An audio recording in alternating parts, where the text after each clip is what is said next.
आज इस कार्यक्रम के आरंभ होने से पहले एक बहुत पुराना गीत यहाँ पर लगातार चलाया जा रहा था। आप लोगों ने सुना भी होगा, जिन लोगों ने उस समय ज्वाइन किया हो।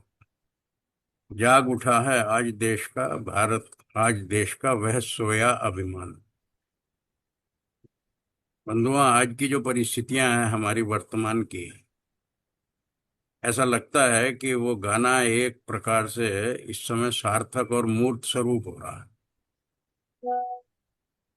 इस देश ने 1947 में स्वतंत्रता प्राप्त की, और स्वतंत्रता जिस समय प्राप्त की उस समय की जिन शर्तों पे देश का विभाजन हुआ,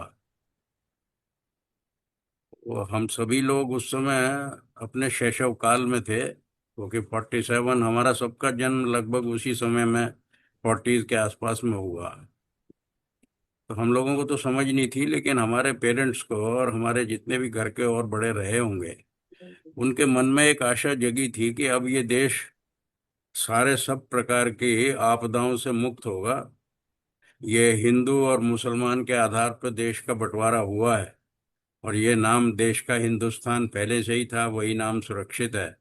तो अब हिंदुओं के लिए इस देश में एक सम्मानजनक स्थान अवश्य प्राप्त होगा। कल्पना भी रही होगी, अपेक्षा भी रही होगी, लेकिन धीरे धीरे ये हम सभी के संज्ञान में है कि हम लोगों का वो शैशव काल, हम लोगों का वो बाल्यकाल कितनी कठिनाइयों में बीता है। धीरे धीरे सारे हिंदू समाज को ये समझ में आने लगा कि भले ही ये देश धर्म के आधार पर बटा हो, लेकिन समस्याएं नहीं सुलझी हैं।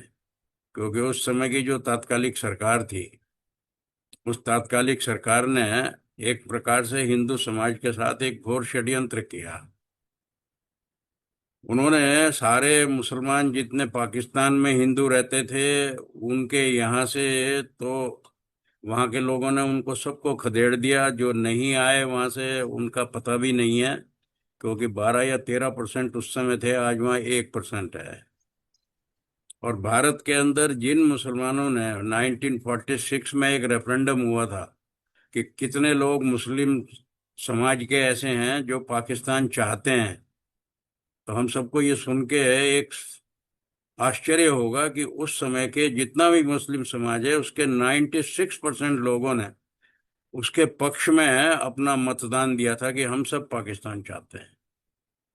लेकिन ये देश का दुर्भाग्य समझिए कि ऐसे शासक हमारे उस समय स्वतंत्रता का अधिकार जिनको मिला, उन्होंने उन मुसलमानों को जिन्होंने पाकिस्तान के पक्ष में वोट दिया था, एक ही साल बाद उनको पाकिस्तान जाने से बलात् रोक लिया। उनको ये कहा गया कोई चिंता नहीं है, हम तो सब भाई भाई हैं, जिनकी इच्छा है वो चले जाएं, जो नहीं भी चाहें तो वो यहाँ रहें। उनकी सुरक्षा का और उनके जान माल का इस सब की व्यवस्था जो है वो हमारी सरकार करेगी। तो कहने को ये देश हिंदुस्तान तो था, लेकिन इसमें हिंदुओं के लिए कितना स्थान हुआ वो हमको इसी बात से सिद्ध होता है कि बहुत ही शीघ्र इस देश के अंदर, जो दुनिया के किसी देश में नहीं है, यहाँ पर एक अल्पसंख्यक मंत्रालय बना दिया गया।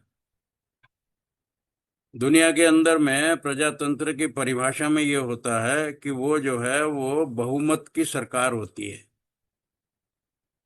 और वो सरकार जो है वो खाली rule of majority for majority of majority. शायद दुनिया में एकमात्र एक हम ऐसे देश हैं जो देश हिंदू मेजोरिटी होते हुए भी अपने यहाँ पे एक अल्पसंख्यक मंत्रालय खोल के और उनको बहुत से ऐसे विशेषाधिकार देके, जो एक प्रकार से हिंदू जिनसे सब प्रकार से वंचित थे, तो ऐसे विशेषाधिकार दिए कि यहाँ का बहुसंख्यक समाज तो दोयम दर्जे का नागरिक हो गया, और जो प्रिफर्ड यहाँ के सिटीजन थे वो अल्पसंख्यक समाज हो गया। आप दुनिया के किसी भी देश में देखिए, कहीं पर भी इस तरह का कोई माइनॉरिटी कमीशन या माइनॉरिटी अफेयर्स की मिनिस्ट्री नहीं है। ये केवल भारत में हुई है, जिसका आज सब लोगों को जब पिछले इतिहास को खंगाल रहे हैं, और उनमें से बहुत से ऐसे जो सीक्रेट डॉक्यूमेंट्स हैं वो सीक्रेट नहीं रह गए हैं, तो धीरे धीरे ये पता लग रहा है कि हमारा उस समय की जो कांग्रेस सरकार जिनके हाथों में थी, जिनको हमने इस देश का कभी किसी को चाचा कहा तो किसी को राष्ट्रपिता कहा, वो सभी के सभी उनके उनके जेनेटिक्स में मुस्लिम खून दौड़ता था। ये एक इतना बड़ा षड्यंत्र है जो हिंदू समाज के साथ एक प्रकार का फ्रॉड था। और इसीलिए उसके बाद में इस देश को स्वतंत्र हुए आज लगभग 75 76 साल हो गए हैं, लेकिन 60 वर्ष तक इस देश के अंदर में केवल एक ही प्रकार की सरकारी नीति रही कि किसी भी प्रकार से अल्पसंख्यक समाज को विशेष समाज बना के रखा जाए। उनके लिए सब प्रकार के आरक्षण, सब प्रकार की सुरक्षा। और स्थिति यहाँ तक थी कि पिछले कुछ समय पहले कांग्रेस सरकार के समय एक टारगेटेड वायलेंस बिल भी पेश करने का प्रस्ताव 2 3 बार प्रयास किया गया, जिस समय उस समय की जनसंघ पार्टी ने उसका भरपूर विरोध करके उसको किसी भी प्रकार से आने से रोके रखा। जिस देश के अंदर में यहाँ के बहुसंख्यक समाज के साथ, जिनका ये देश है, जिनका ये स्थान है, उनके साथ में इस प्रकार का सौतेला व्यवहार होता आया हो, उस देश के अंदर में लोगों की इच्छाओं पे, अपेक्षाओं पे किस प्रकार से पानी फेर दिया गया, ये हम सबके जीवन की त्रासदी है। हम सब लोगों ने उसी काल में जन्म लिया और आज हम लगभग 75 और 80 वर्ष की आयु के ब्रैकेट में हैं। हम सब ने अपने पिछले समय को देखें तो इतने कठिन समय को बिताया कि हमको कभी ये भी नहीं लगता था कि हमारा बुढ़ापा कोई आशाजनक परिस्थितियों में बीतने वाला है। बात जब आती है कि जाग उठा है आज देश का वह सोया अभिमान। देश शब्द एक ऐसा शब्द है जो कहने में तो बड़ा सरल लगता है, लेकिन आज तो हम अपनी ही इस समाज के अंदर में ये स्थिति देख रहे हैं कि इसी देश में रहने वाला, इसी देश का नागरिक इस देश के लिए इसको वंदन करने में भी परहेज करता है। वंदे मातरम कहने से उसको चिढ़ है। जितने भी हमारे यहाँ पर इस समय श्रोता सुन रहे हैं, मैं केवल, क्योंकि वो सब लोग प्रबुद्ध लोग हैं, बहुत सीमित शब्दों में देश की परिभाषा को थोड़ा सा स्पष्ट करना चाहूंगा। बंधुओं, हम सबको मालूम है कि इस समस्त भूमंडल में, पृथ्वी के किसी एक भूभाग में, भौगोलिक दृष्टि से और राजनीतिक दृष्टि से वो एक प्रकार से एक सीमाओं में आबद्ध एक देश कहलाता है। उस भूखंड में हमारा जन्म ईश्वर की कृपा से हुआ। उसी की कृपा से हमको मनुष्य की योनि मिली। जो भी हमारी कर्मफल व्यवस्था थी उसके अंतर्गत हमें माता पिता मिले और एक जन्म स्थान मिला। तो जिस क्षेत्र में वो जन्म स्थान है, वो जिस देश के अंतर्गत आता है, वो हमारी जन्मभूमि है। और जन्मभूमि होने के नाते सब प्रकार से वो हमारे लिए, चूंकि ईश्वर की इच्छा से हुई है, दिव्य है, पूज्य है और हम सबके लिए गर्व का विषय है। हमने त्रेता युग में श्री राम को स्वयं लंका में लक्ष्मण को एक वाक्य बोलते सुना है, जननी जन्म भूमिश्च स्वर्गादपि गरीयसी। कि हे लक्ष्मण, ये लंका भले ही सोने की हो, सब प्रकार से समृद्ध हो, और विभीषण हमको कह रहा है कि ये लंका आप ही की है, आप यहीं पर शासन कीजिए, अयोध्या जाने की आवश्यकता नहीं, लेकिन ये सोने की लंका भी मुझे रुचिकर नहीं लगती है। क्यों नहीं लगती है? कि भाई, जननी और जन्मभूमि ये स्वर्ग से भी ज्यादा महान होती है। त्रेता युग में हमारे आदर्श भगवान श्री राम इस प्रकार का एक आदर्श प्रस्तुत करके जिस देश में गए हों, और संयोग से हमको भी उसी देश में जन्म प्राप्त करने का सौभाग्य प्राप्त हुआ हो, तो हम लोग केवल ईश्वर को धन्यवाद ही दे सकते हैं कि उन्होंने कोई हमारे कर्म फल के अनुसार ये पुरस्कार स्वरूप हमको इस देश में जन्म दिया। तो ये जन्म चूंकि दिव्य हमारे लिए एक प्रकार की उपलब्धि है, तो ये गर्व का विषय है। गर्व का विषय है तो गर्व जो होता है उसको हम अभिमान का विषय मानते हैं। अभिमान के लिए जब होता है तो क्या करते हैं हम? उसका जितना भी अतीत है, उस सारे अतीत की जानकारी लेने का प्रयास करते हैं। आज का जो वर्तमान है उसको बहुत अच्छी तरीके से उसके साथ में भी सब प्रकार से समरस होने का प्रयास करते हैं। उस देश की जो संस्कृति है और उसके जितने भी भौगोलिक साधन हैं, उन सब साधनों के प्रति, इन सब चीजों के प्रति एक अभिमान होना, ये हमारे लिए एक स्वाभाविक प्रक्रिया है। तो मैंने जो ये दो शब्द इस पंक्ति में शीर्षक में बोले हैं कि जाग उठा है आज देश का सोया अभिमान, मैंने देश शब्द की एक छोटी सी स्पष्ट व्याख्या की और अभिमान शब्द की कि अभिमान हमको क्यों होगा। अभिमान शब्द जो है ये संस्कृत के अंदर में आप ये देखिए एक प्रकार का, ये अभी जो है ये प्रीफिक्स है जिसको संस्कृत में प्रत्यय बोलते हैं। इस अभी को जिस शब्द के साथ लगाएं उस शब्द का अर्थ बदल जाता है। तो इस अभी का अर्थ होता है अच्छी तरह से, सब प्रकार से। ऐसे बहुत शब्दों के साथ हम इसको प्रयोग भी करते हैं, जिसका मैं उदाहरण आपको देता हूं। हम किसी भी व्यक्ति को मिलते हैं तो उसका अभिवादन करते हैं, हम अपने मुख से उसके लिए कोई सम्मानजनक सब प्रकार के सम्मान के लिए उसके लिए शब्दों का प्रयोग करते हैं, उसको कहते हैं अभिवादन। उस व्यक्ति का अगर हमको लगता है कि बहुत श्रेष्ठ है तो हम उसका अभिनंदन भी करते हैं। हमारे को ये लगता है कि हमारे पिता तुल्य है, हमारे संरक्षक तुल्य है, तो हम उसको अपना अभिभावक घोषित करते हैं। हमारे मन में जो विचार होता है, हम किसी को स्पष्ट करना चाहें तो कहते हैं हमारा अभिप्राय ये है। कोई व्यक्ति ने कोई बात रखी और हमारा मन उससे इतना संतुष्ट हो जाए तो हम कहते हैं कि आपकी बात सुन के भाई साहब मैं तो अभिभूत हो गया। तो बंधुओं, जिस शब्द का, जिसको मैंने अभी डॉक्टर जेपी सिंह जी से ऐसे विनोद में कहा कि साहब आपकी उपस्थिति से वैल्यू एडिशन होता है, ये तो हमारा शारीरिक वैल्यू एडिशन हुआ, लेकिन अभी एक ऐसा प्रीफिक्स है, ऐसा प्रत्यय है कि किसी भी शब्द के साथ ये लगाने से उस शब्द की जो कीमत है वो 100 गुना बढ़ जाती। तो प्रश्न यह है कि मान तो था, हमें अभिमान तो था, लेकिन ये केवल अभिमान नहीं रह गया, वो अब स्वाभिमान की श्रेणी में आएगा। स्वाभिमान की श्रेणी में कब आता है? जब मैं इस देश को, इस वतन को अपना मादरे वतन कहता हूं, जिसको हम जन्मभूमि कहते हैं, अपनी मदरलैंड बोलता हूं, मातृभूमि कहता हूं। अंग्रेजी में लोग इसको नेशन बोलते हैं। तो जब इस प्रकार के शब्द को हम, इस प्रकार के शब्दों को जब हम अभिमान से प्रयोग करते हैं तो फिर यही अभिमान हमारे लिए स्वाभिमान की श्रेणी में आ जाता है। स्वाभिमान का अर्थ क्या हुआ कि अब अभिमान केवल मेरा देश के प्रति नहीं है, स्व अभिमान, मुझे भी अभिमान है कि मेरा जन्म यहाँ हुआ, क्योंकि मैंने इसको ओन अप कर लिया है और इस देश के साथ स्वयं को जब पूरी तरह जोड़ लिया तो फिर इसकी जो विरासत है, हेरिटेज है, जो ऐसी हेरिटेज है कि जो दुनिया में कहीं मिलती नहीं है, इसकी और इसके सम्मान की रक्षा के लिए हम सब प्रकार से कटिबद्ध हो जाते हैं। तो मैं एक छोटी सी प्रार्थना की पंक्ति आपके सामने बोलता हूं, जो राष्ट्रीय स्वयंसेवक संघ की शाखाओं में नित्य प्रति गाई जाती है। वहां पे जब शाखा का आरंभ करते हैं तो सीधा ये बोलते हैं, नमस्ते सदा वत्सले मातृभूमि।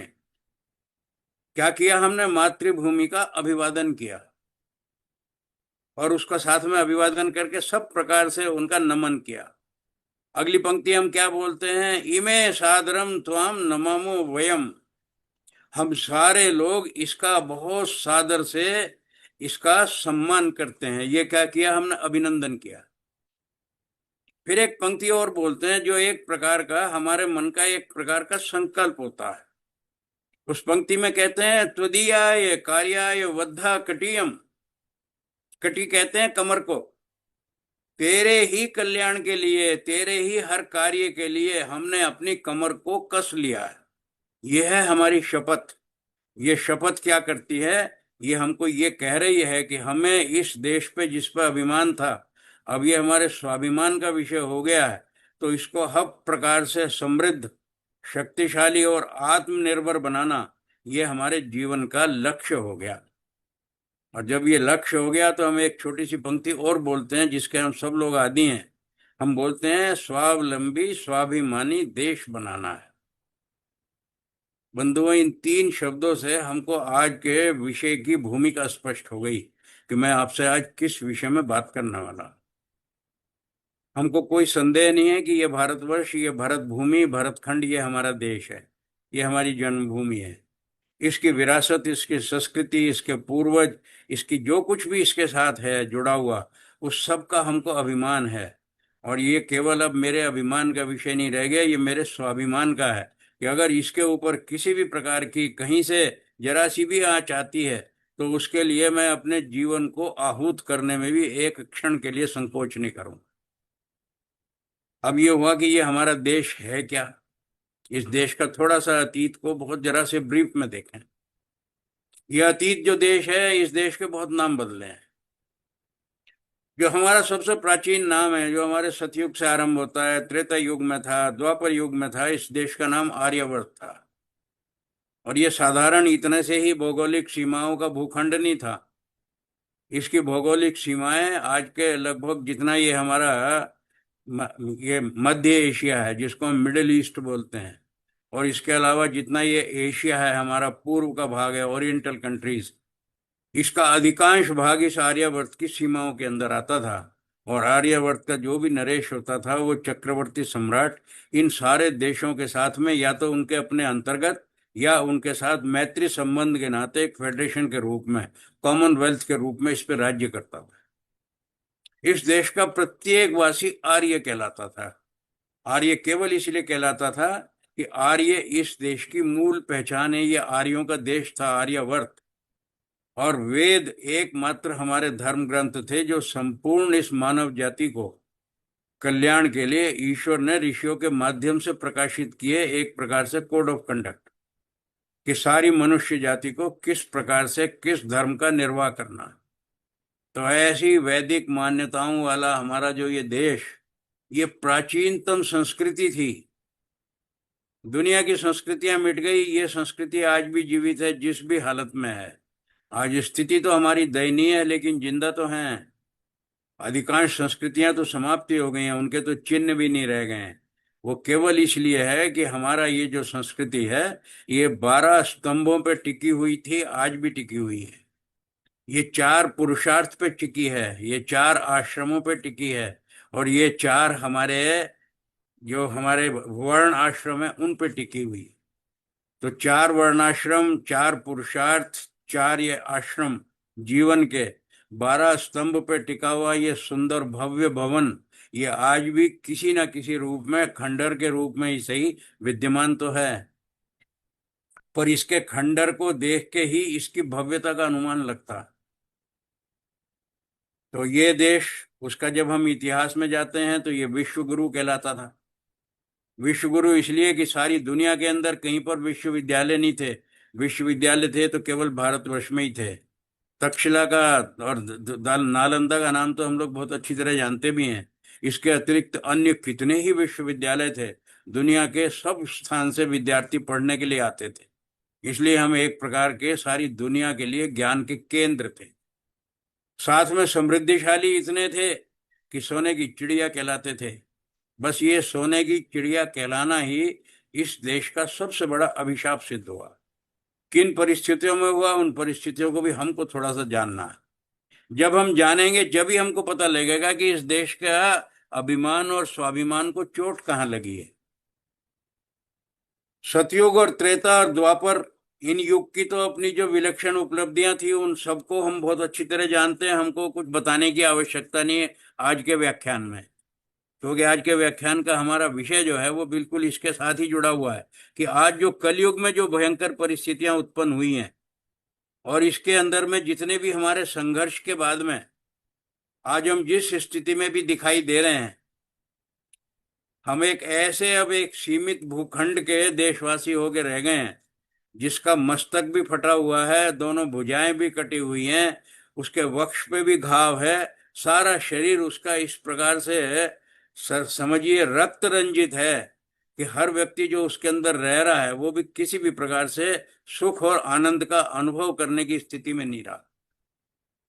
तो ऐसी पीड़ित अवस्था में जब सब हम देखते हैं तो फिर हमको थोड़ा आत्मचिंतन भी करना होता है कि आखिर ये सारी पीड़ित इतनी भयंकर अवस्थित स्थिति को हम लोग प्राप्त क्यों हुए। इसके लिए हमको थोड़ा सा संक्षेप में ये देखना होगा कि जो देश संसार के उच्चतम शिखर पे था वो आज इतने पतन की स्थिति में क्यों आया। द्वापर युग का तो हमको मालूम है, वो उस समय जो सारी वैदिक मान्यताओं का क्षरण इस स्थिति तक आ गया कि द्वापर के अंत तक महाभारत जैसे विनाशकाली घटना का यहाँ पर देश के अंदर में हमारे यहाँ पर घटित हुई। और वो भयंकर विनाश जो है वो साधारण नहीं था। हम ये तो मानते हैं कि अधर्म के ऊपर में धर्म की किसी भी प्रकार से विजय हुई, लेकिन कितनी कीमत पे हुई। आप ये समझिए कि उस धर्म का लोप तो हो ही गया। जितने भी हमारे धर्म गुरु थे, धर्म ग्रंथ थे, उनका विनाश हो गया। जितने हमारे कुशल प्रशासक रहे होंगे, मालूम नहीं कितने राजा और रजवाड़े इसके अंदर में इसकी बलि चढ़ गए। कितने क्षत्रियों का सेनाओं के रूप में हनन हो गया। और पुरुषों की संख्या अनुपात की दृष्टि से इतनी कम हो गई कि इस देश के अंदर में महिलाओं की स्थिति भयानक दुर्दशा को प्राप्त हुई। जब किसी भी देश की जनसंख्या में आनुपातिक परिवर्तन होता है और इस प्रकार का भयंकर डेमोग्राफिक इम्बैलेंस होता है, तो ये समझने में हम सारे प्रबुद्ध लोगों को कोई कठिनाई नहीं है कि उस देश के अंदर में स्त्रियों की कितनी भयंकर स्थिति हुई होगी और इस देश के अंदर किस प्रकार से वर्ण व्यवस्था पूरी तरह चरमरा के यहाँ पर वर्ण संकर जिसको हम बोलेंगे, मुझे उसकी परिभाषा बताने की आवश्यकता नहीं है। जो किसी भी प्रकार से वर्णाश्रम की मर्यादाओं से विहित हो, उससे युक्त ना हो बल्कि उससे वियुक्त हो, उसके परिणाम स्वरूप जो संतान प्राप्त होती है वो वर्ण संकर कहलाती है। इस देश के अंदर में तो भयानक स्थिति हो गई। और उस देश की स्थिति क्या हुई कि वर्ण व्यवस्था जब चरमरा गई, धर्मगुरु रह नहीं गए, कोई बहुत बड़ा ब्राह्मण समाज जो है वो लगभग एक प्रकार से कहने को ब्राह्मण रह गया। हमारे यहाँ पे अब गुण के हिसाब से, वर्ण के योग्यता के हिसाब से अब वो नहीं होता था कि कौन ब्राह्मण है कौन क्षत्रिय है। जो जिस कुल में जन्म ले रहा है बस वो जन्मना उसी कुल का और उसी जाति का कहलाना है। वर्ण को जाति कहलाना, और वो भी जन्म के आधार पे, अब गुणों के आधार पे नहीं रह गया। तो स्थिति क्या हो गई कि सबसे ज्यादा शोचनीय स्थिति, क्षत्रियों का तो लोप हो गया और ब्राह्मणत्व का एक प्रकार से बिल्कुल नाश हो गया। सारे ऐसे लोग जो किसी भी प्रकार से ब्रह्म विद्या से युक्त नहीं थे, केवल ब्राह्मण कुल में जन्म लेने के कारण ब्राह्मण कहलाने लगे। और उन्होंने फिर कितना पाखंड और अंधविश्वास और इतनी अज्ञानता, उतनी अकर्मण्यता, अनैतिकता और जितने भी प्रकार का वाम मार्ग हो सकता है वो सारा दुराचार इस देश के अंदर बढ़ गया। इतनी भयंकर स्थिति हो गई कि वैदिक मान्यताओं के साथ भी इतना बड़ा खिलवाड़ किया गया कि उस समय का जो तथाकथित ब्राह्मण समाज रहा होगा, जो वेदों को पढ़ता नहीं था, केवल वेदों का नाम लेता था, उसने ये तक भी प्रचारित कर दिया कि वेदों में यज्ञ के अंदर पशु बलि का विधान है। इतना पशु बलि के विधान के कारण पशु बलि का प्रचलन हुआ कि उसी समय देश की काल की परिस्थिति के अनुसार, क्योंकि तो ईश्वर की व्यवस्था है, जैसी समाज की व्यवस्था होती है उसके हिसाब से ईश्वर चिकित्सक के रूप में किसी व्यक्ति को भेजते हैं। हमारा पौराणिक समाज उसका अवतार कहता है। बात यहाँ पे अवतार या अवतार के खंडन की नहीं है। प्रश्न ये है कि जब कोई रोगी किसी परिवार में होता है तो हम सामान्यतः चिकित्सक को अवश्य बुलाते हैं। और इसलिए श्री कृष्ण ने गीता में कहा भी है, यदा यदा ही धर्मस्य ग्लानिर्भवति भारत अभ्युत्थानम ही धर्मस्य तदात्मानं सृजाम्यहम्। लोग उसे अवतारवाद की संज्ञा देते हैं। श्री कृष्ण का अभिप्राय तो ये था कि जिन सज्जन लोगों के हृदय में इतनी भयंकर इस धर्म की हानि के कारण ग्लानि होती है, मैं उनके हृदय के अंदर अवतरित होता हूं। किसी ना किसी सज्जन को प्रेरणा देता हूं कि अब आप समाज की दुर्व्यवस्था के लिए खड़े हो जाइए। तो जब यज्ञों में पशु बलि के विधान की बात आ गई और वेदों में बताई गई, तो उस समय महात्मा बुद्ध का आविर्भाव हुआ। उन्होंने कहा वेदों में कहीं पशु बलि का विधान? दुर्भाग्य है कि उन्होंने स्वयं वेदों को पढ़ने का प्रयास नहीं किया। बस बड़ी सरलता से कहा कि अगर वेदों में ये लिखा है और पशु बलि एक प्रकार का अत्याचार है निर्दोष पशुओं पे, तो मैं ऐसे वेदों को नहीं मानता। तो परिणाम क्या हुआ बंधुओं?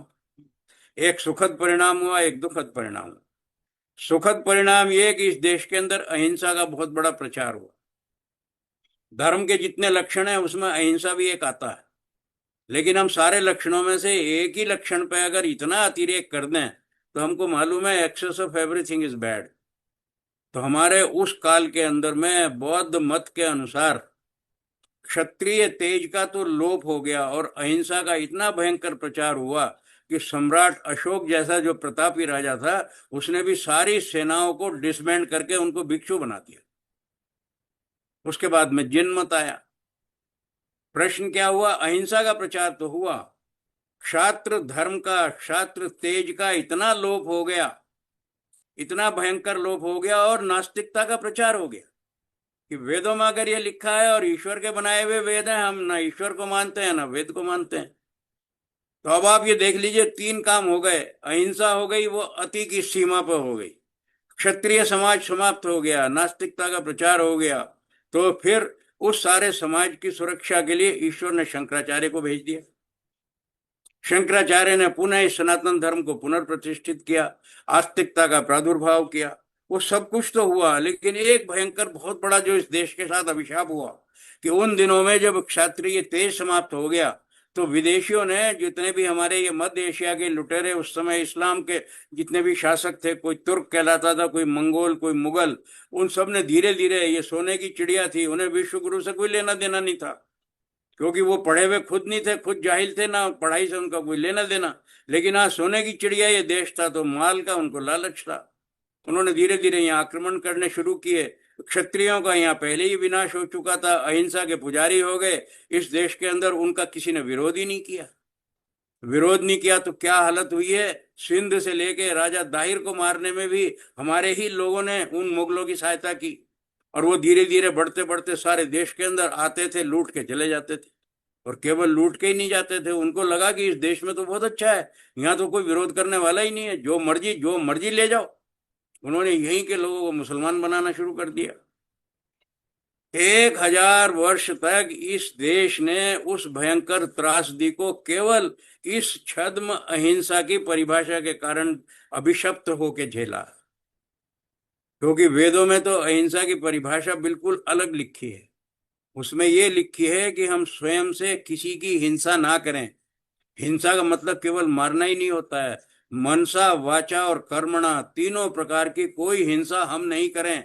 लेकिन कोई व्यक्ति हमारे प्रति इन्हीं तीनों में से कोई भी हिंसा का आचरण कर रहा है, भले ही हमको मार नहीं रहा, लेकिन हमारे लिए बुरा सोच रहा है, हमारे लिए कटु शब्द अपशब्द बोल रहा है, तो फिर मेरा ये धर्म मेरे को ये आदेश देता है कि धर्म की रक्षा के लिए तुमने उस हिंसक व्यक्ति को जड़ मूल से विनष्ट करना। ये है हमारी अहिंसा की परिभाषा। हम किसी को छेड़ेंगे नहीं, कोई हमको छेड़ेगा तो छोड़ेंगे नहीं, ये अहिंसा की परिभाषा थी। लेकिन हमारे यहाँ क्या स्थिति है? हमारे यहाँ तो एक राष्ट्र पुरुष हुए हैं, उन्होंने कहा ही है आधुनिक काल में कि एक चांटा कोई आपके गाल पे मारे तो आप दूसरा चांटा उसके सामने कर दो, दूसरा गाल उसके सामने कर दो। ये इस देश की परिभाषा नहीं है, ये उन उन लोगों की परिभाषा है जिन्होंने सारी मान्यताओं को एक प्रकार से धूल दूसरित कर दिया। तो स्थिति क्या हुई? हमारे यहाँ पे जिन मत की स्थापना भी हुई, सुधारवादी थे ये धर्म। बौद्ध की स्थापना हुई, नास्तिक दर्शन की प्रधानता हो गई, और अहिंसा के प्रचार के कारण जो कुछ हुआ वो हम सब लोगों ने देखा। अब इसके आगे चलते हैं। जब प्रतिकार का अभाव हुआ तो वो लुटेरे शासक ही बन गए। तो 1000 तक हमारे इन सारे आक्रमणों ने हिंदू समाज को स्वाभिमान से शून्य कर दिया। मैंने जो सबसे पहले आपको बोला कि हमको देश का अभिमान था, और अभिमान स्वाभिमान की सीमा तक आ गया था, लेकिन 1000 वर्ष की हमारी असहायता ने, क्योंकि कोई किसी प्रकार की रक्षा करने वाला था ही नहीं, और इस देश के अंदर जिसमें केवल और केवल आर्य रहते थे, इसी के अंदर अनार्य के रूप में इस्लाम का प्रवेश हो गया। कितनी संख्या यहाँ की बलात् किसी न किसी प्रलोभन से या किसी न किसी जान की, अपने जान की समस्या के कारण कि प्राण बचाने, वो मुसलमान बन गए। तो 1000 साल तक हमने उस दंश को झेला, स्वाभिमान शून्य हो गए। लेकिन बात यही खत्म नहीं हुई। जो रही सही कसर थी, उसके बाद यूरोप के देशों की दृष्टि यहाँ पड़नी शुरू हुई। फ्रांस के लोग आए, जर्मनी के लोग आए, पुर्तगाल के लोग आए, और बाद में ब्रिटेन के लोग आए। वो तो आगे बस ही गए। 200 वर्ष तक उन्होंने राज किया, और उन्होंने जो 200 वर्ष में राज किया है बंधुओं, वो जो इस देश को उन्होंने हानि पहुंचाई है, वो ये मूर्ख असभ्य जाहिल मुसलमान 1000 साल में भी नहीं कर पाए। 1000 साल में वो माल तो लूट गए, कुछ लोगों को मुसलमान बना गए, लेकिन इन अंग्रेजों ने तो हमारी संस्कृति को, हमारी शिक्षा को, हमारी सभ्यता को और हमारी संपूर्ण पीढ़ी की जड़ों के अंदर ऐसा मट्ठा डाल दिया कि उसी समय उनका ही एक मैकॉले नाम का, जिसका हम सब लोग जानते हैं, उसने बड़ी स्पष्ट घोषणा कर दी कि मैं इस देश के अंदर एक ऐसी शिक्षा प्रणाली विकसित कर दूंगा कि हम यहाँ पर ये देखेंगे कि वो देश, they shall be looking as if Indians in blood and colour. देखने में तो वो ऐसा लगेगा कि ये इंडियंस हैं, क्योंकि उनका कलर भी वही होगा, खून भी वही होगा। लेकिन आगे क्या होगा? But they will be English in taste, opinion, morals and intellect. ये एक एक शब्द हमारे लिए इतनी भयंकर चोट है कि इस चोट का खाया हुआ आज हमारा ये हिंदू समाज सब प्रकार से अपने को ठगा हुआ महसूस कर रहा है। आज हम क्या देख रहे हैं कि हमारी जितनी उसके बाद की पीढ़ी है अंग्रेजों के टाइम की, वो ऐसी भयंकर परिस्थिति में आ गई है कि वो इस देश के अंदर में जन्म तो लिया है, बड़ी भी हुई है, शिक्षित भी हुई है, लेकिन इस देश से, देश प्रेम से, इसके धर्म से, सनातन धर्म से, इसकी संस्कृति से इस प्रकार से काट दी गई है कि जैसे कोई एक कटी हुई पतंग होती है।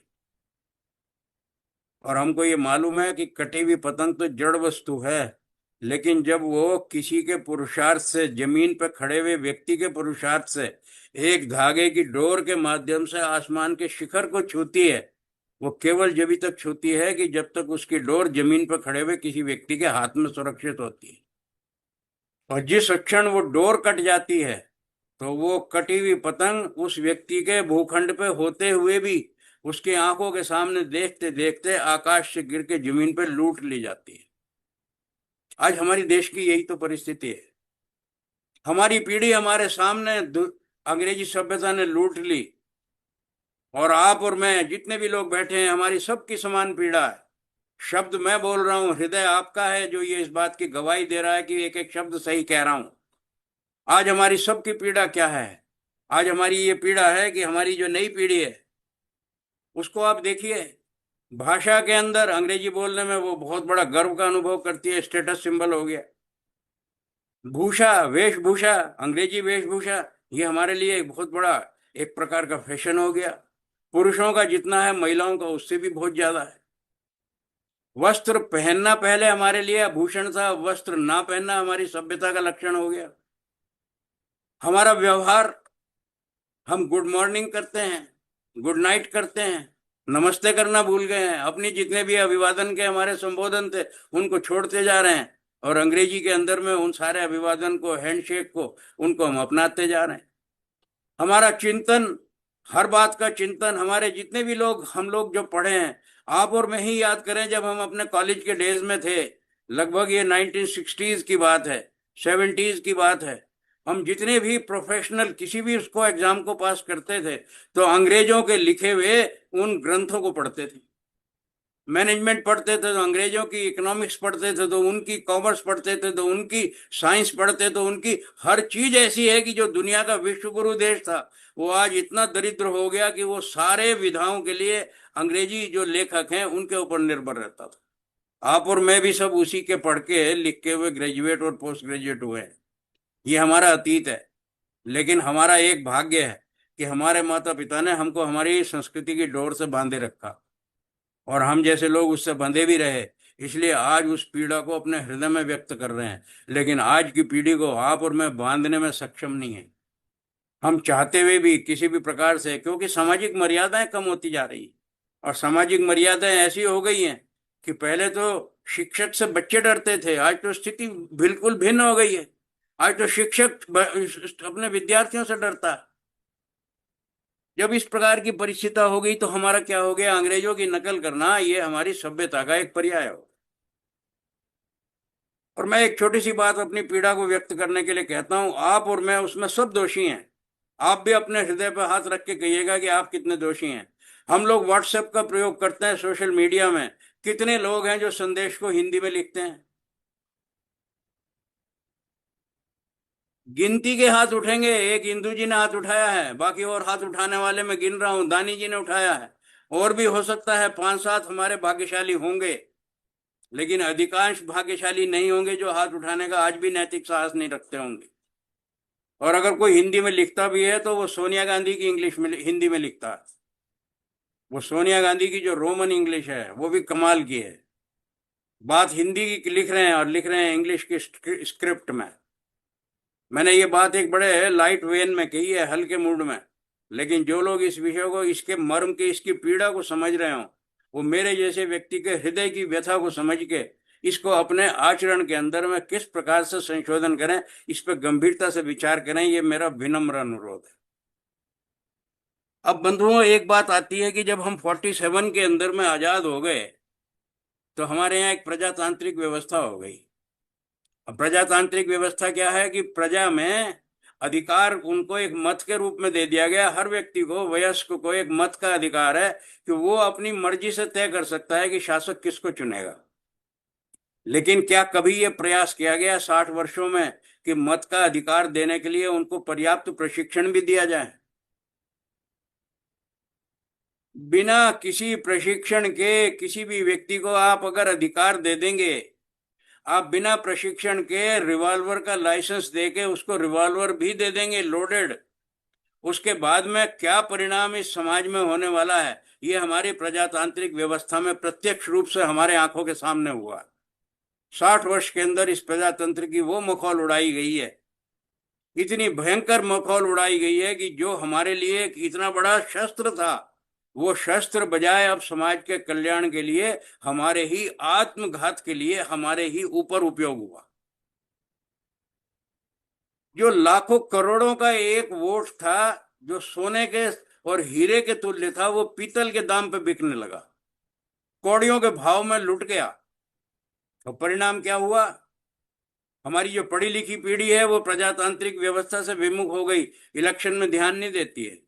आज भी आप देखिए, आपके पढ़े लिखे बच्चे जिस दिन पोलिंग का दिन होता है उस दिन, उससे पहले वो 2-3 दिन की छुट्टियां अरेंज करके घूमने के लिए टूर पे जाते हैं, वोट देने नहीं जाते हैं। वोट देने कौन जाते हैं? आप और मुझ जैसे, जो कि जीवन भर इसको भार को ढोते आए हैं। और उसके अतिरिक्त कौन जाते हैं? वो जिनकी वोट के उनको कीमत मिलती है। तो या तो वोट बिकी हुई मिलती है, या वोट हम जैसे लोगों की मिलती है जो अपने आप को असहाय और दीनहीन महसूस करते हैं लेकिन वोट देने जाते हैं।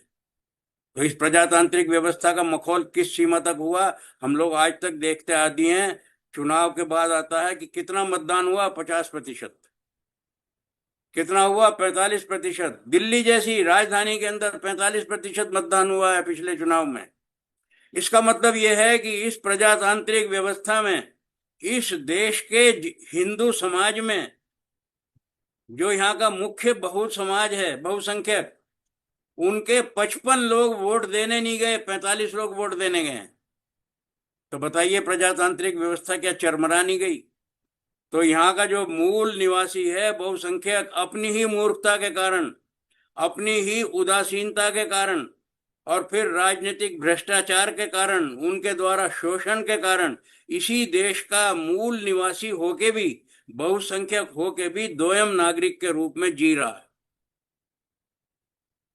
धर्म के आधार पर देश का विभाजन हुआ और उसके बाद भी हालत हमारी क्या है कि हम तो, यहाँ की जो सरकार है उन्होंने एक प्रकार से तुष्टीकरण का ऐसा भयंकर नंगा नाच किया है कि सारे तुष्टीकरण के विशेषाधिकार दे के उन्हीं की वोट बटोर के निरंतर सरकारें बनाने का कुचक्र चलाया।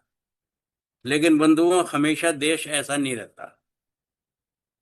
अभी अभी जो ये घटना हुई है बंगाल की, आसाम की, पांडिचेरी की, केरल की, तमिलनाडु की, इस घटना ने इस देश का इतिहास बदल दिया। पहली बार आप और मुझ जैसे लोगों को अपनी वृद्धावस्था पर गर्व हो रहा है। हमने जीवन का वो कठिनतम समय देखा था, निराशा की वो घड़ियां अपने जीवन में बहुत साल तक सही हैं, लेकिन पहली बार गत लगभग एक दशक से, 10-12 वर्ष से इस देश के अंदर में एक नई बयार बह रही है। उस बयार के बहने के कारण से क्या परिस्थितियां हम पिछले 10-12 वर्षों में देख रहे हैं कि इस देश का जो धीरे धीरे स्वाभिमान है वो जगने लगा। जो हमारा सारा लॉस्ट कॉन्फिडेंस था, शेकन कॉन्फिडेंस, वो धीरे धीरे से दोबारा से स्टेबलाइज हो रहा है। और कब स्टेबलाइज ज्यादा हुआ? जब हमको हमारे स्वप्न का राम मंदिर मिल गया अयोध्या की जन्मभूमि पे। हमको लगा कि हिंदुओं का, हिंदू होने का भी हमारे जीवन की सार्थकता हो गई। हमारे पूर्वजों ने 500 वर्ष तक तो युद्ध किया, लाखों लोगों ने उस पर प्राण दिए, लेकिन हम भाग्यशाली हैं कि हम अपने सामने उस राम मंदिर को प्रतिष्ठित होते जन्मभूमि पर देख रहे हैं। हमको लगता था कि हमारे जीवन काल में तो कभी ये धारा 370 हटेगी नहीं, लेकिन वो हट गई। और जिस कश्मीर को हम कहते थे कि कश्मीर हमारा है, अभिन्न अंग है भारत का, वो केवल कहने में मजाक लगती थी। अब वो मजाक नहीं रह गई, अब वो एक हकीकत हो गई है। हम लोगों ने जनसंख्या के बारे में जितना भी ये था, हमारे राजनीतिक दल बोलते थे, हमने उसके बारे में यूसीसी को, एनआरसीसी को, समान नागरिक संहिता को, इस सब को अब लोकसभा के अंदर बिल के रूप में पारित होते देखा। ये सब किस कारण से हुआ? ये केवल इस कारण से हुआ कि गत लगभग एक दशक से हिंदू समाज ने अपनी राजनीतिक सूझबूझ का परिचय देते हुए पहली बार किसी एक दल विशेष के प्रति अपने विश्वास को संजोकर निरंतर उसके साथ संगठित रूप में उसका सहयोग कर उसको किसी भी प्रकार से केंद्र में प्रतिष्ठित कर इस स्थिति में पहुंचा दिया कि आज भारतवर्ष के अंदर में 22 प्रदेशों के अंदर में उस दल की सरकार है। मैं दल विशेष का नाम लेना इसलिए आवश्यक नहीं समझता कि हमारे लिए दल विशेष महत्वपूर्ण नहीं है। हमारे लिए महत्वपूर्ण है हिंदू हितों की रक्षा करने वाला राजनीतिक दल कौन है। हम किसी भी दल विशेष के पिट्ठू नहीं है, किसी के बंधुआ मजदूर नहीं है। हम लोग केवल और केवल हिंदुत्व के पोषक हैं, हिंदुत्व के सैनिक हैं। और जो व्यक्ति उसके अंदर हमको सहयोग देगा, हमको अपना आशीर्वाद देगा, हम उसके साथ में संपूर्ण तन मन धन से उसके साथ में अपनी शक्ति का संचय करेंगे। लगभग 12 वर्षों तक ये जो विश्वास की पूंजी है, उसने हमको किस स्थिति तक पहुंचाया। ये लेटेस्ट स्टैटिस्टिक्स हैं जो आपको मालूम है कि हमारे इस संपूर्ण भारत देश के, जो आज एक छोटा सा हमको नक्शे में नजर आता है, इसके 76% भौगोलिक भूभाग पे 78% जनसंख्या रहती है। उन 22 देशों के अंदर में केंद्र में शासित प्रदेश जो राजनेता दल है उसकी या उसके समर्थित दलों की सरकारें हैं। ये कितनी बड़ी जागने की प्रक्रिया है। जो मैं आपको शीर्षक में कह रहा हूं, ये ऐसे ही अनायास तो नहीं कह रहा। ये हिंदू समाज जागा है, जागा है, तो फिर ये जागरण का हमको पुरस्कार मिल रहा है। केवल और केवल ये समझिए कि आज हमारा जो जीवन की साधना है, 78% जनसंख्या वाले भूभाग पे तो हमारा भगवा परचम लहराता है, सनातन धर्म की तूती बोलती है। लेकिन आज भी ऐसा 22% रहता है देश का कि उसके अंदर में वो विधर्मी वास करते हैं जो सनातन धर्म को रोग बताते हैं, सनातन धर्म को मलेरिया जैसा रोग बताते हैं। वो ये कहते हैं कि सनातन धर्म को किसी प्रकार से समाप्त कर देंगे। बंधुओं, 4 मई को तो वो घटना हुई है कि सनातन धर्म की प्रतिष्ठा तो 78% जनसंख्या ने सिद्ध कर दी है। और जो 22% हैं जो सनातन के विरोधी हैं, उनको उन्हीं के घर में सारे उन कम्युनिस्टों को, वामपंथियों को केरल में और तमिलनाडु में आज ऐसी स्थिति कर दी गई कि पूरे देश के अंदर कम्युनिस्टों की एक भी सरकार नहीं है।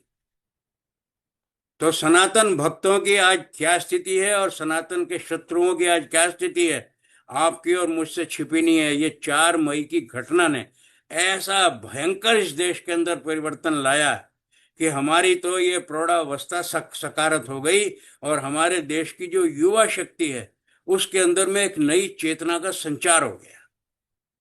उसको ये लगने लगा कि ये तो एक प्रयोग था और इस प्रयोग का इतना सफल परिणाम निकल सकता है, ये अब उनकी आंखों के सामने आया। और ये किस कारण से हुआ, ये अभूत सफलता, इसका परिणाम क्या क्या हुए, हमको उसके पुरस्कार को जरा सा देखें। क्या पुरस्कार जगे इस देश के अंदर? राष्ट्रवाद जगा है। राष्ट्रवाद कैसे जगा? जिसके मैंने अभी आपको उदाहरण दिए। राम मंदिर बन गया, धारा 370 हट गई, यूसीसी आ गई, जनसंख्या नियंत्रण हो गया, वक्फ बोर्ड का बिल का संशोधन हो गया। अन्य अन्य भी बहुत सी हैं, मैं कितनी समय के अंदर मैं आपको बताऊंगा। इसके अलावा आर्थिक प्रगति कितनी हुई है हमारी इस देश की, स्टील के अंदर में, सोलर एनर्जी में, मोबाइल की मैन्युफैक्चरिंग में, टेक्सटाइल की मैन्युफैक्चरिंग में, इलेक्ट्रिसिटी के जनरेशन में, शुगर के मैन्युफैक्चर में, और जितने ये आर्मामेंट्स हैं उसके अंदर में भी कितनी हमारी सेल्फ डिपेंडेंस बढ़ गई है। तेल के अंदर हमारी आत्मनिर्भरता है। इन सारे के अंदर अब दुनिया के अग्रणी देशों के अंदर हम गिने जाते हैं।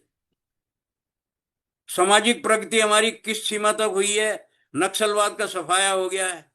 पिछले ही एक महीना था जो कहा गया था कि 30 अप्रैल तक उसके बाद नक्सल नहीं रहेगा इस देश के अंदर, और ये करके दिखाया। आतंकवाद, चप्पे चप्पे पे आतंकवादी थे। जिस प्रकार से दशरथ के समय में उसमें अवध के राज्य में रावण के स्लीपर सेल स्थान स्थान पे थे, और उस समय महाराज विश्वामित्र जो है उसकी शिकायत करने के लिए आए थे कि असुरों ने ये स्थिति कर रखी है, और कहने को ये हम यहाँ अवध नरेश के राज्य में रहते हैं। हमारे देश में भी तो ये स्थिति थी, स्थान स्थान पे टेररिस्ट के स्लीपर सेल थे। पहलगाम जैसी घटना हमारे सामने हुई है, अन्य अन्य पत्नी कितनी घटनाएं हुई हैं। इस घटनाओं ने बाकी सारी घटनाओं को बुला दिया, इससे बड़ी निशंस घटना नहीं कोई हुई। लेकिन परिणाम क्या हुआ? आज हम उस देश के वासी हैं जिसने सर्जिकल स्ट्राइक करके केवल अपने देश में नहीं, उनके देश में घुस के मारा है।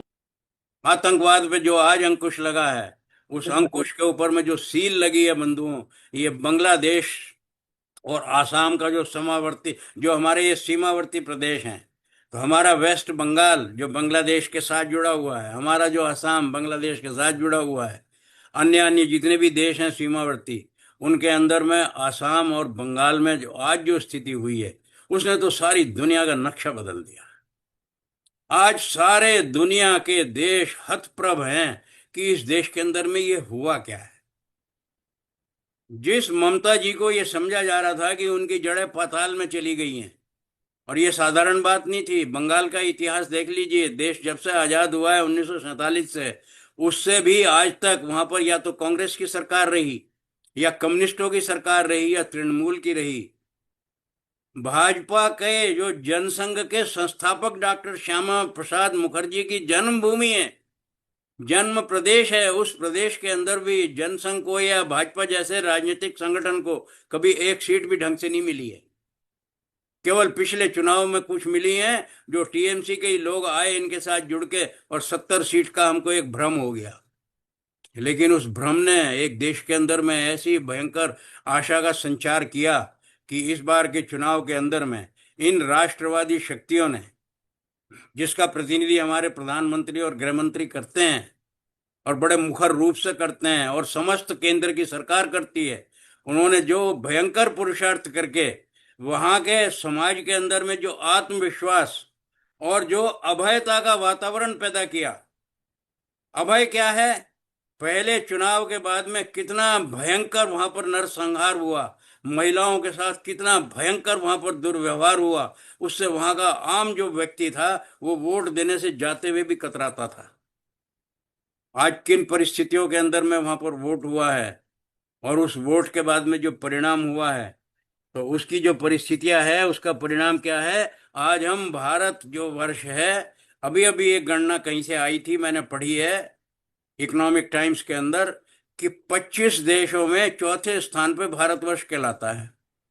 और चौथे में भी पहले तीन कौन है जो सारी दुनिया जानती है? अमेरिका है, रूस है, और चीन है। उसके बाद में हमसे ज्यादा पावरफुल और दुनिया में कोई कंट्री नहीं है। कहाँ थे हम और कहाँ पहुंच गए? तो क्या लग नहीं रहा है कि जाग उठा है आज देश का सोया अभिमान? अभी तो बंधुओं इसके अंदर कुछ और भी जानने का है।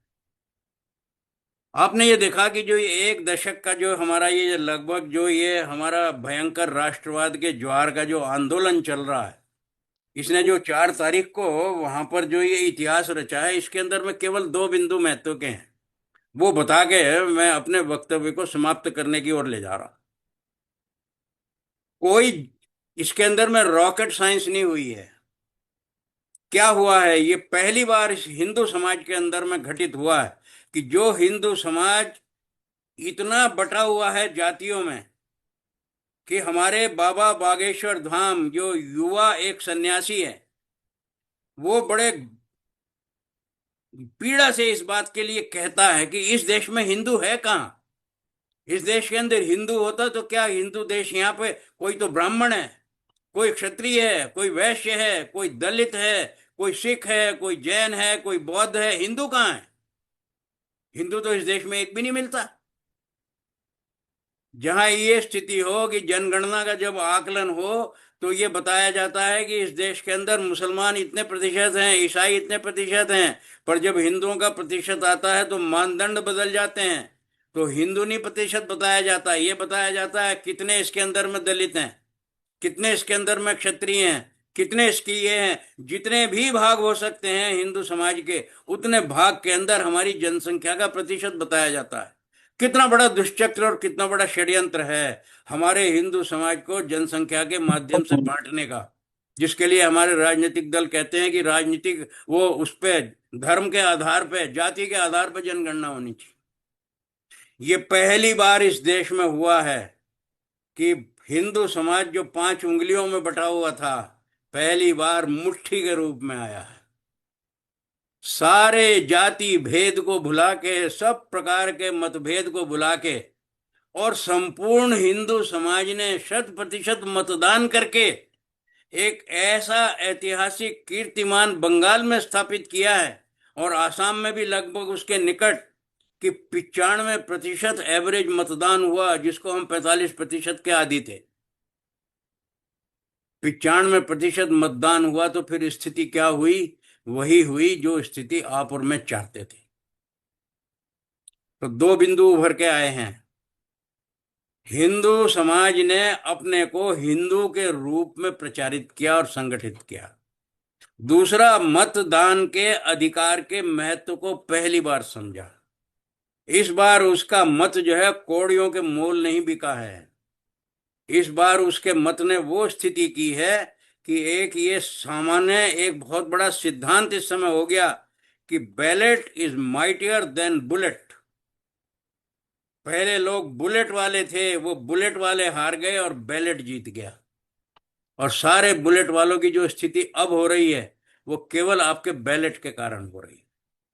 पहली बार देश ने ये जाना है कि बैलेट की कीमत क्या होती है, और उसका परिणाम क्या हुआ। वो साधारण, ये कोई एक सरकार का परिवर्तन नहीं हुआ है, ये एक ब्लडलेस कू हुआ है, रक्तहीन क्रांति हुई है। बिना एक गोली चले, बिना एक व्यक्ति की हत्या हुए, एक ऐसी अराष्ट्रीय देशद्रोही सरकार, एक प्रकार से विधर्मियों की सरकार, स्वेच्छा से अपने शासन को छोड़ के राष्ट्र हित के अंदर चुनी हुई जो वैध सरकार है उसको शासन हस्तांतरित कर देती है। एक गोली नहीं चलानी पड़ती है। ये ब्लडलेस कू, ये साधारण बात नहीं है। ब्रिगेडियर लुकटुके जी बैठे हैं, सेना के इतने बड़े अधिकारी रहे हैं, उनको मालूम है कि सेनाओं को एक एक इंच भूमि के लिए कितना रक्त बहाना पड़ता है। महाभारत का दृष्टांत हमारे सामने है। ये महाभारत से भी कम नहीं था, लेकिन उससे भी भयंकर था। लेकिन क्या एक भी व्यक्ति की हत्या हुई? जो छुटपुट घटनाएं हैं उसको छोड़ दीजिए। बिना किसी का रक्त बहाए शांति पूर्वक इस प्रकार से देशद्रोहियों से देशभक्तों के हाथ में सत्ता का हस्तांतरण होना, ये स्वर्णिक अक्षरों में लिखे जाने वाला भारत का इतिहास हमारे सामने है। इन्होंने सांप्रदायिक तुष्टीकरण और सांप्रदायिक, जितने भी लोग हमारे इस प्रकार की सोच के थे, उनकी जड़ें उखाड़ दी हैं। पहली बार हिंदू समाज को यह समझ में आया है, और इसी की पुनरावृत्ति लगभग हमने आसाम में देखी है, पांडिचेरी में देखी है। उस पांडिचेरी में जिसके साथ हम अधिकांश लोग श्री अरविंद के अनुयायी जुड़े हुए हैं, हमने इन 3 स्थानों पे वो होते देखा है कि हमको अपने आप को प्रतिष्ठित होते देखा है, और वाम मार्ग को सब प्रकार से अपमानित होते देखा है। ये घटनाएं केवल और केवल 4 मई की हम लोग देख रहे हैं। गुरु गोविंद सिंह महाराज ने क्या कहा था? उन्होंने ये कहा था कि हिंदू जागे सकल भंड भागे। आज तो हमारा सिख समाज भी इतना भ्रमित हो कि वो स्वयं को हिंदू नहीं मानता, और हमारी सरकारों ने उसको हिंदू से समाज अलग से हटके एक अल्पसंख्यक समाज बना दिया। वो तो चाहते ही हैं कि जैन भी अपने आप को अल्पसंख्यक मानता है, बौद्ध भी मानता है, सिख भी मानता है, और हर व्यक्ति मानना चाहता है। हालत तो यह है कि रामकृष्ण परमहंस जैसे मठ ने भी कभी अपने आप को अल्पसंख्यक के लिए आवेदन कर दिया था। अल्पसंख्यक होने में फायदा है तो आप और मुझ जैसे को बहुसंख्यक होके अपने आप को इस मूर्खतापूर्ण जीवन को बिताने में लाभ क्या है? आज बदल गई है, सारे गेम के रूल्स बदल गए हैं। एक छोटी सी कविता है, उसका उदाहरण आपके सामने देना मेरे को बड़ा मन में लगता है। हम बार बार ये कह रहे हैं कि स्वाभिमान जागा। रामधारी सिंह दिनकर की दो पंक्तियों को याद कीजिए। उन्होंने ये कहा है, जिसे न निज देश धर्म और संस्कृति का अभिमान है, वह नर नहीं नर पशु निरा है और मृतक समान है। ये तो रामधारी सिंह कह गए थे, उस समय के राष्ट्र कवि। आज के एक राष्ट्र कवि, हमारे आर्य समाज के एक बहुत प्रमुख कवि हैं, मेरे मित्र भी हैं, उनका नाम है श्री सारस्वत मोहन मनीषी। 4 मई के तुरंत बाद मैंने उनको निवेदन किया, भाई साहब आपकी कलम क्या कह रही है। उस कलम के बाद में उन्होंने एक विस्तृत पूरी की पूरी कविता लिख के भेजी है, जिसको मेरे ही हमारे हिंद पुनरुत्थान संघ के हमारे मीडिया सेल के मनीष ने उस सारी कविता को संवार के सारे अपने ग्रुप्स के अंदर प्रसारित किया है। 2 पेज की कविता है बंधुओं, एक एक शब्द से आपका खून जो है ना वो खौलता है और आत्मविश्वास बढ़ता है। मैं केवल उसकी 4 पंक्तियां आपके सामने उद्धृत करके अपने अपने वक्तव्य को विराम दूंगा। उन्होंने ये कहा है कि गंगा सागर खुद से पूछे, यह तेरा क्या हाल हुआ है। वंदे मातरम खुलकर गाए, अब ऐसा बंगाल हुआ है। जहां वंदे मातरम लिखा गया बंकिम चंद्र ने, वहां बोलने पे उसके वो थी प्रतिबंध था। आज क्या हो रहा है, खुल के गाओ, 6 के 6 स्टैंजा गाओ। अब 2 स्टैंजा नहीं गाए जाएंगे, और वो भी राष्ट्रगान से पहले गाए जाएंगे, और अधिकृत हो गया, अब खड़े होना अनिवार्य हो गया। ये वंदे मातरम के साथ पहली बार हुआ है। केवल किस लिए हुआ कि आप अब वहां पर प्रतिष्ठित हैं। तो क्या हाल हुआ, वंदे मातरम खुलकर गाएं, अब ऐसा बंगाल हुआ है। महिषासुर मर्दिनी जगी तो दानव वंश हलाल हुआ है। हिंदू बब्बर शेर जगा तो ध्वस्त समूचा जाल हुआ है। तो बंधुओं, मैंने जो शीर्षक आपको बताया, जाग उठा है आज देश का यह सोया अभिमान। आप सभी को मेरा प्रणाम।